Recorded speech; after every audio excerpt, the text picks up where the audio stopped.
በቅድሚያ ለቃለ መጠይቅ ፍቃደኛ ስለሆኑ በዋልታ ኢንፎርሜሽን ድረገጽ ተመልካቾች ስም አመሰግናለሁ። የመጀመሪያ ጥያቄ የሚሆነው በኦሮሚያ የተለያዩ አካባቢዎች የተነሳው ሁከትና ብጥብጥ እስቲ መነሻው ምንድነው ይላሉ? የተለያዩ ከውጭም ከውስጥም ለጥፋት የተዘጋጁ የፖለቲካ ኃይሎች የቅዱን ዓላማና ይዘት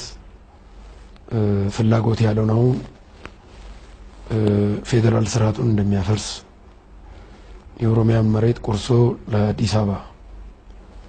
መስፋፋት አሳልፎ እንደሚሰጥ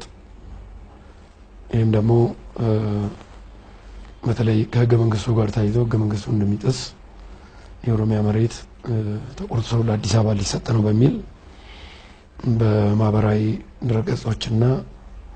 ሚዲያዎችና እንዲሁም በውጪ ባሉ የጥበትና የትምክህት ጸረ ሰላም የሆኑ የሚጠቀሙበትን የጸረ ሰላም ኃይሎች ሚዲያ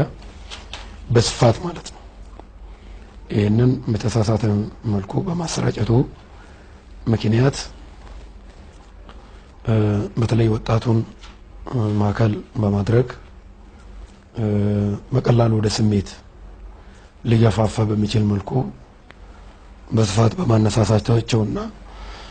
ይህንን ፕሮፓጋንዳ ሊመጥን የሚችል የሐሰት ፕሮፓጋንዳ መሆኑን ሊመጥን የሚችል የግንዛቤና ግልጽነት በተሟላ ሁኔታ ስላልተፈጠረ በዚህ መንስኤ የተፈጠረ ሁከት ነው ብሎ ማስቀመጥ ይቻላል። ችግሩን ለመፍታት እስካሁን የተወሰዱ